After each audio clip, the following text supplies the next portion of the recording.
TFI talks a lot about the role of the coach in self-evaluating with the TFI. So we thought it would be helpful if we talked a little bit about what it means to be a coach and what the coach will do in this process. So a coach can be someone who is internal or external to the team. It is someone who has a solid understanding of all three tiers and can support a team in using data to develop an action plan from the TFI and from evaluation data. A coach is typically also someone who has background knowledge of the school and a good rapport with the team.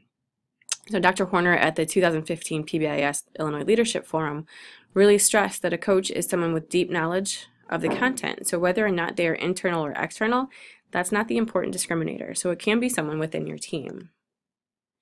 However, a coach has some responsibilities like conducting the walkthrough, typically coordinating and scheduling the self-assessment, delegating responsibilities, and facilitating conversations during a self-assessment that may include some cognitive dissonance or sometimes when people feel like their beliefs are being questioned.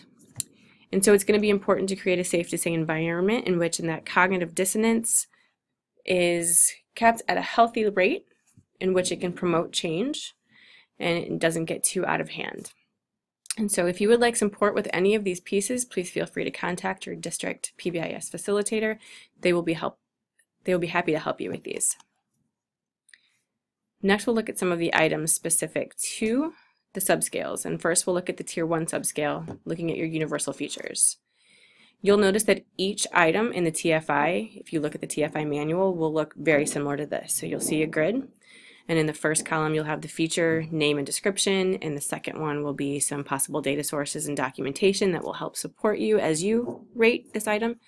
And then finally, in the last column, you'll see scoring criteria.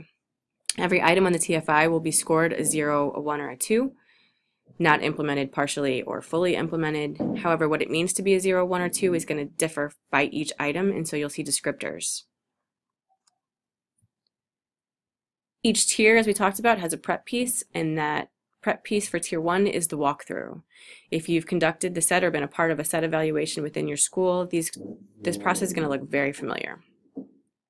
So the process is typically done before you come together as a team to look over each of the items, and it includes two pieces. The first piece is interviewing at least 10% of randomly selected staff, and if you're in a smaller building, this would mean at least 5 staff members.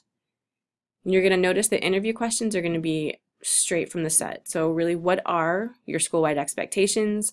Have you taught those expectations this year? And have you given out any, whatever you call your school-wide reinforcement in the past 2 months? The next piece is an interview with a minimum of 10 randomly selected students. And again, same questions from the set. What are your school-wide expectations? Have you received whatever your school-wide reinforcement is called in the past 2 months? Now, the difference between this set of questions and the set is that 2-month qualifier, and they do specify that 2 months, so you'll want to make sure that you do include that in your question.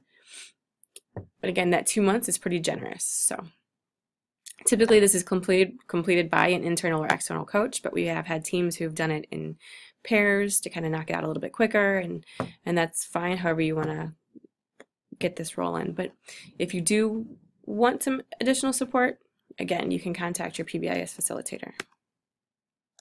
Once you have that prep piece and you come together as a team, you'll be looking over 15 items within the Tier 1 subscale, broken down into the team's implementation and evaluation, or systems, practices, and data. We're just going to look at one item from each of the subscales, and the one that we're going to look at for Tier 1 is 1.6 around discipline policies. And this feature states, school policies and procedures describe and emphasize proactive, instructive, and or restorative approaches to student behavior that are implemented consistently. So there are a lot of pieces in that one feature.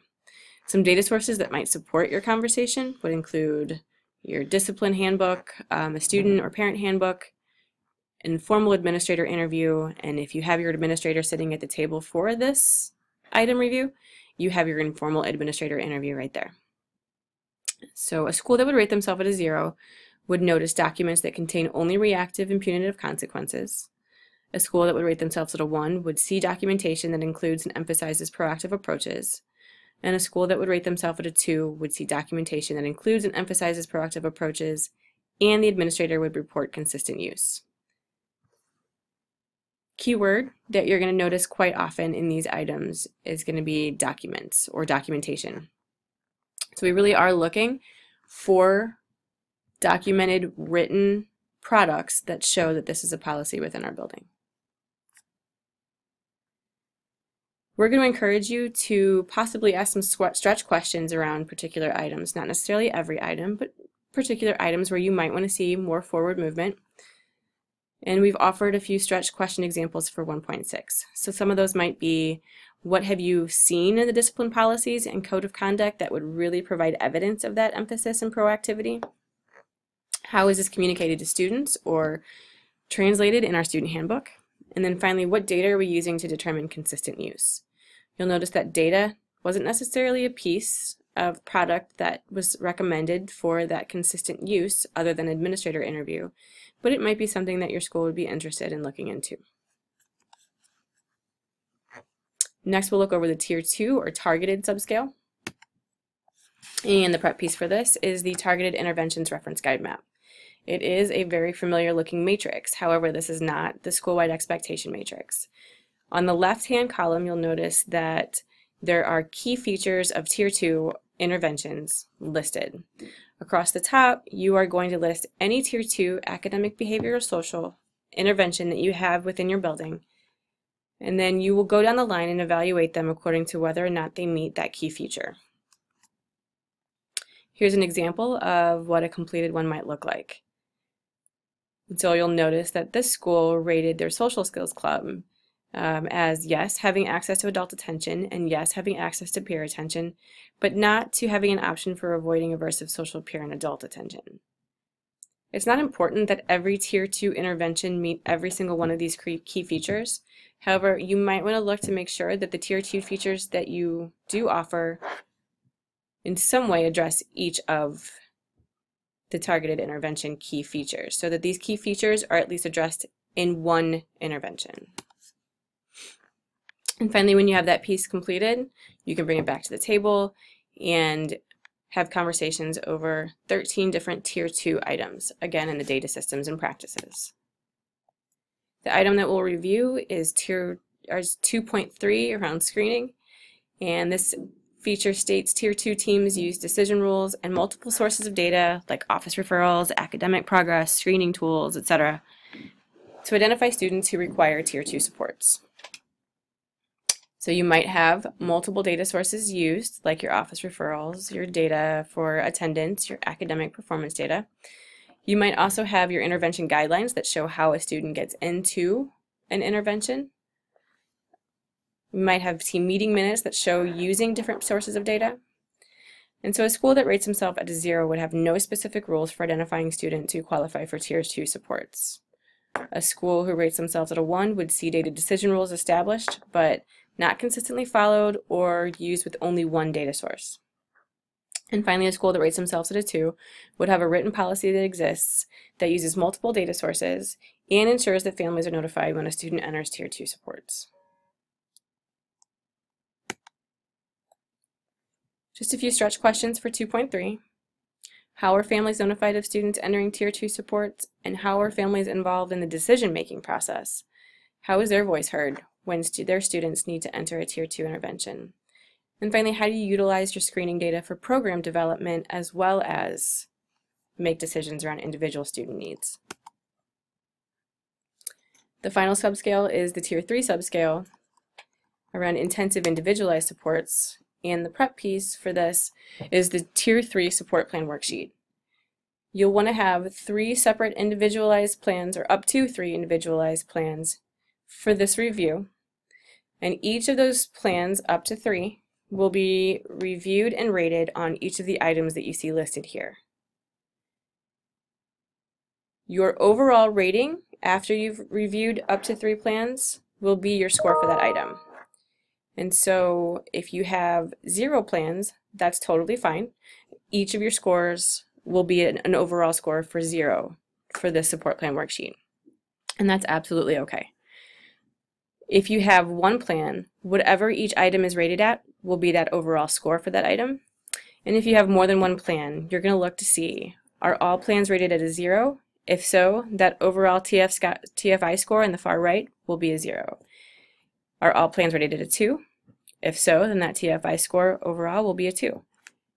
And if all three scores have different ratings or are all rated at a 1 for that item, then that feature's overall score will be a 1. Again, you're going to be looking at a max of 3 individualized support plans. Going over that is going to get kind of to be a complicated and lengthy process. Tier 3 plans could include functional assessment-based interventions, wraparound plans, renew plans, whatever you have going on within your building. The plans must be from the current school year, the 2015-16 school year, and the review of these plans are going to be directly tied to the scores for the items listed on your screen. It's going to be beneficial to ensure that you have a behavioral expert at the table when you look over these items, someone who's familiar with the plans, someone who's been a participant in maybe implementing or creating these plans, and you might want to look at it beforehand to have this data completed to bring to the table. Some of the language within that support plan worksheet might look different, but really the concepts and critical pieces are the same. We're looking at those important pieces that you want to have in an individualized support plan. Again, just a quick review of scoring. It's okay if you have less than 3. If you have 0 plans, you can just rate zeros all the way down. Your overall score for up to 3 plans, if everything scores a 0, it's a 0. Everything scores a 1 or has different scores, it's a 1. If everything scores a 2, 2. And then you'll bring that data to the table and you'll look at 17 specific items for Tier 3. Again, most of those will already be completed because of that support plan worksheet. And the item we'll look at a little bit closer for Tier 3 is the 3.1, team composition. And this states the Tier 3 systems planning team includes a Tier 3 systems coordinator and individuals who can provide applied behavioral expertise, administrative authority, multi-agency support expertise, knowledge of students, and knowledge about the operations of the school across grade levels. Possible data sources could be your Tier 3 team meeting minutes, your roles and responsibilities sheets, whatever you might have available. And again, this does not have to be 5 separate people to hit all 5 of these functions. One person could have multiple areas of expertise, and that's totally fine. So a school that would rate themselves at a 0 would have a Tier 3 team that does not include a trained systems coordinator or all 5 identified functions.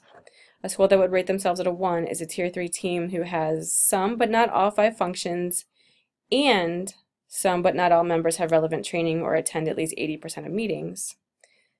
And a school that would rate themselves at a 2 would have a Tier 3 team that has a coordinator and all 5 functions, and the attendance for this expertise in these team meetings is at or above 80%.